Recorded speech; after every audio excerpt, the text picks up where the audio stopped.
Tiger, tiger, burning bright in the forest of the night, what immortal hand or eye could frame thy fearful symmetry? Now, why am I getting so nostalgic about tigers and why am I reading out poetry from William Blake?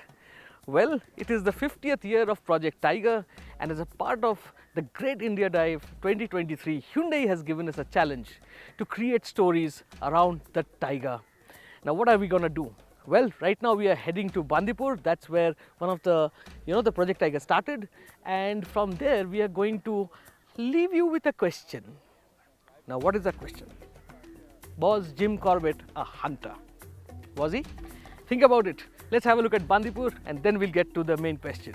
Stay tuned to AutoToday. This is going to get really exciting.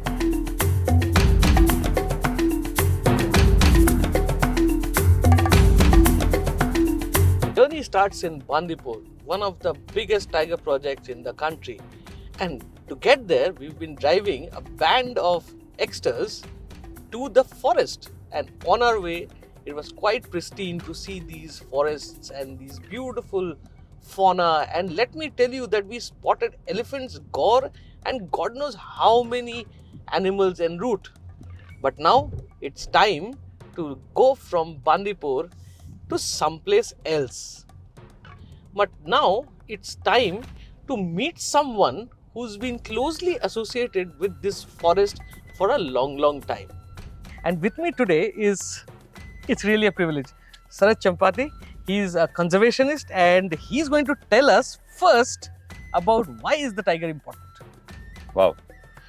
Yes, it's a very important question because a lot of us don't really understand why tiger. Why the focus is so much on the tiger. And whenever we talk about wildlife, especially in India and Asia, we'll say tiger. Why not elephant? Why not leopard? Why not a gaur or something like that, right? Well, tiger happens to be an indicator of the health of the ecosystem. If you have tigers in that forest, that means the forest is at its pristine best. The ecosystem there is working perfectly. Okay. Starting from, there's a good habitat, that is grasses and other shrubs and trees, which is producing all the food for the animals, right? No other animal is producing food. Correct. The primary producers of food are the grasses and the trees and shrubs, right?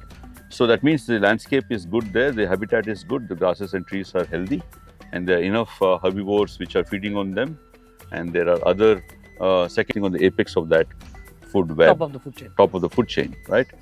And the tiger is then indicating the fact that the rivers are also flowing, the habitat is really healthy, and it's also keeping the deer population in check, because if you don't have an apex predator like that, quickly that land will be overgrazed. Correct. Because deers can reproduce very prolifically. Right. So that's another reason why the balance is kept if there is a tiger. So that's why protecting the tiger is very important, because if you protect the tiger, you're protecting the entire forest and the community of animals and birds and insects and everything along with it. And also the fact that a good quality forest is producing enough rain and fresh water for the human population. So it's in the best possible shape. That's why tiger is so important. But before I leave, Sharat sir, I would like to ask you a very different question. You are a conservationist, right? How would you rate Jim Corbett? Was that person on which that park was named, would you consider him to be a conservationist or would you consider him to be a hunter? Interesting question. First of all, my whole love story for wildlife and tigers and the entire Indian jungles started because I started reading Jim Corbett as an author way in my high school days. Corbett, no doubt, was a hunter. He belonged to his era, where some of the officers like himself, he was working for the Indian Railways and partly with the Indian Army. So he was expected to go and with a gun and find some meat for his people, his community, his staff sometimes, or sometimes the people who are walking with him on the shikars. He has to find meat for them and for his home also. So it's a part of their culture and lifestyle there then to go and hunt. So in that sense, he was a hunter, no doubt about it. But he's one of India's foremost conservationists, because towards the end of his career, his days in India, 1952 he left for Kenya, but in those last 7-8 years, he realized the destruction man was causing deforestation which is happening in a big way. The logging companies and the British administration was directing their own people to log down the forests for different usages. He saw that destruction happening in front of his own eyes. He saw the dwindling population of wildlife, including tigers. So he actually turned to a conservationist, and he actually gave up his rifle, and he was India's one of the early pioneering photographers. He learned it from another great guy called F.W. Champion, and he took to photography of tigers. So some of the initial photographs which came out from Indian tigers are from Corbett.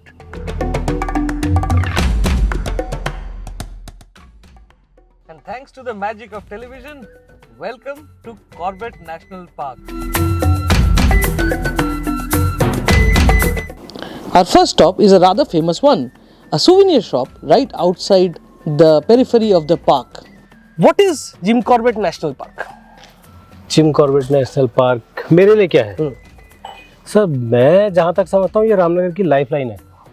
अगर ये है तो रामनगर है, क्योंकि mostly Ramnagar में वैसा कोई काम नहीं है। आप कुछ भी समझ लीजिए, गवर्नमेंट जॉब है कुछ, उसके अलावा वैसा कोई रोज़गार नहीं। जितना भी ये कॉर्बेट पार्क के चारों ओर आप देख रहे हैं रामनगर हमारा डेवलप होता है, बेसिकली सब कॉर्बेट पार्क के ही ऊपर है। अब it's a forest reserve, right, जंगल है, शेर है। शेर के साथ एक खतरा भी होता है। खतरा है। अब इन सब के बीच में रह के कैसा लगता है? नहीं, आदत हो जाती है, अच्छा लगता है। ऐसा नहीं है कि टाइगर आ रहा है और आपको मार रहा है, वो चीज़ कभी नहीं हुई। हाँ, जैसे हम कभी चले गए वो हो गया तो मैं मानता हूँ। ऐसा नहीं है कि हम लोग जा रहे हैं और टाइगर आ रहा है मार रहा है, वो अपनी लाइफ जीता है, हम अपनी। एक दूसरे के अगर हम इंटरफेयर नहीं करें तो कोई प्रॉब्लम नहीं होती है। वो आएगा, अपना घूमता है, निकल जाता है, टाइगर ने अपना काम करना है, हम लोग अपना करते हैं। और एक सवाल, जिम कॉर्बेट ये जो इंसान थे, इसके ऊपर बहुत सवाल है कि was Jim Corbett a Hunter? क्या वो शिकारी थे या वॉज ही अ कंजर्वेशनिस्ट? आपको क्या लगता है, बीइंग अ लोकल? नहीं, शिकारी तो मैं नहीं कहूँगा। अगर शायद वो नहीं होते या उनके नाम पे ये नहीं होता तो हम लोग भी उतना अच्छा जीवन आज नहीं जी रहे होते यहाँ पे, ठीक है। लेकिन वो शिकारी नहीं कहेंगे, क्योंकि वो उन्होंने जो भी टाइगर मारे, हाँ बचपन का अगर जिक्र करें तो एक बार जो उन्होंने पहला टाइगर मारा था वो उन्होंने शौक में मारा था। उसके बाद जितने भी टाइगर मारे हैं उन्होंने मोस्टली सब मैन ईटर्स थे, वो जो लोकल को परेशान कर रहे थे। With the light fading, we drive off into the wild. Well, we've told you a lot about Project Tiger and tigers in general, but we've not even spoken about our ride for this fantastic initiative. We are driving the Hyundai Exter. First and foremost, the dimensions of the car make it perfect for roads like this. On top of that, it's spacious inside and full of features.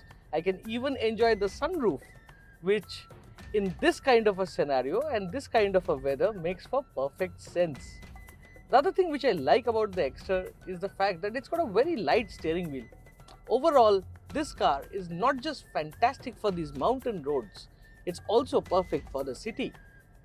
We are now in the world of turbocharged motoring. Well, turbochargers are a very good technology and they give you a lot of power. But what a naturally aspirated engine gives you is a perfect amount of smoothness. And that is exactly what the Exter is all about. On top of that, the car is extremely fuel efficient. I think this is a perfect steed for you in the city and on the highway. Now let's get back to the tigers.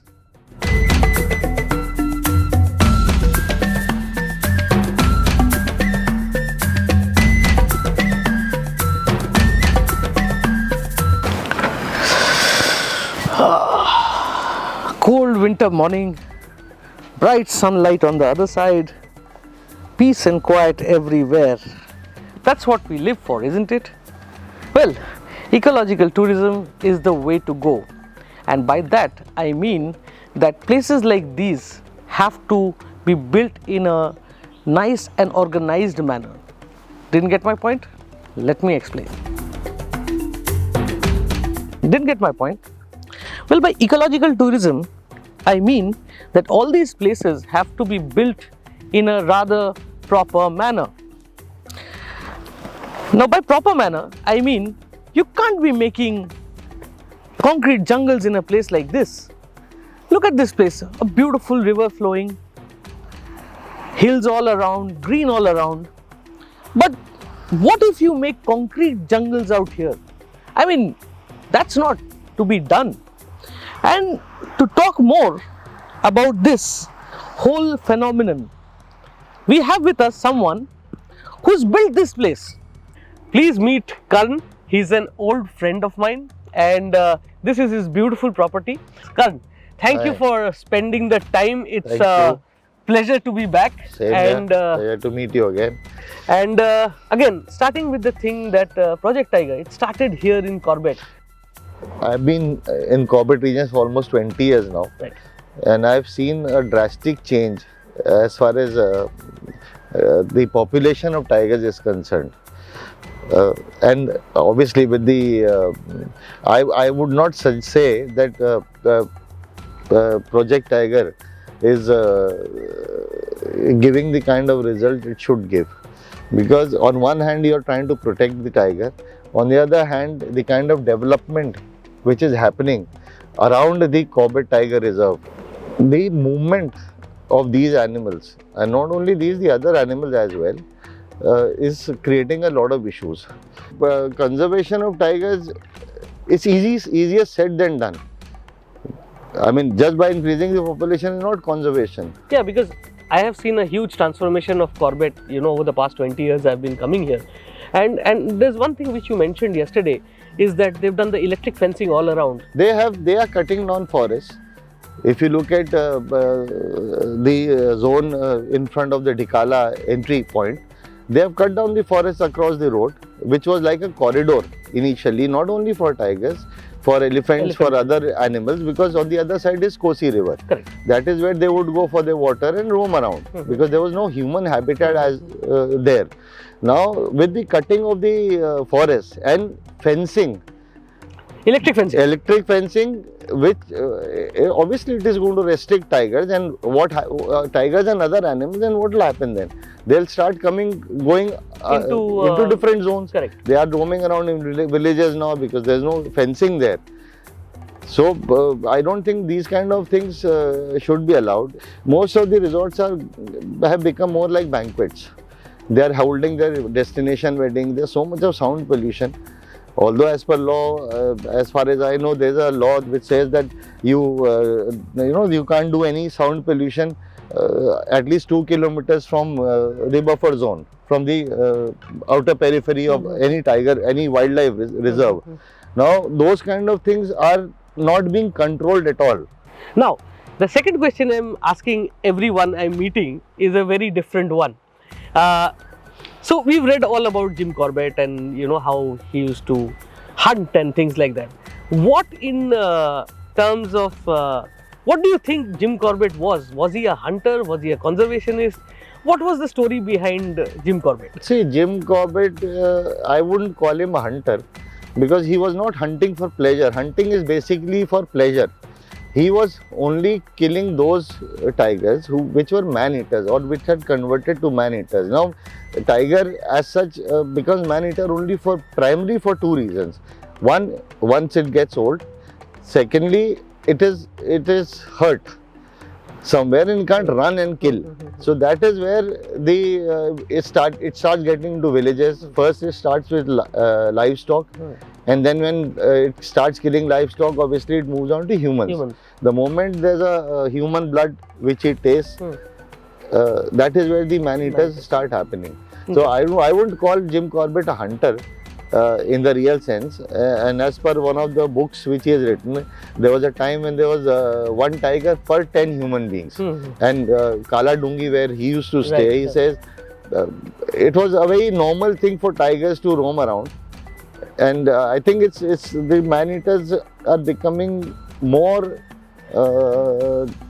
prominent now because of the human conflict and the kind of restrictions humans are creating for them. Towards them. Interesting. As we drive out of Corbett, we've spoken to various kinds of people. We've spoken to hoteliers, we've spoken to the locals out here, we've spoken to a conservationist as well, and all of which comes to a single idea.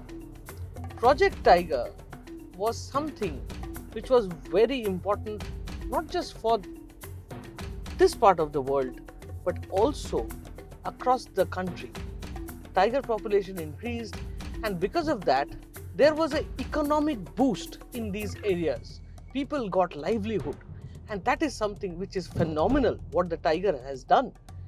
What has also happened is that the ecological effects of Project Tiger is being seen right now. So say something like a Corbett National Park has now become a wedding destination as compared to being a wildlife park. That's something which needs to be given a lot of thought. Do we really want places like this to become a party place? No. We want you to come here to enjoy the animals, the surroundings, the sereneness.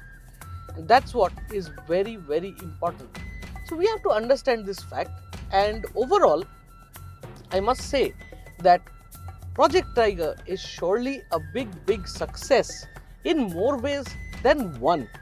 And all throughout our journey, the Hyundai Exter has also been a stellar one to drive around the country. Stay tuned to AutoToday. Do remember to subscribe, and let me tell you that more interesting content like this is coming your way. So you should be hitting that bell icon as well. Stay tuned. See you next time from some other part of the world.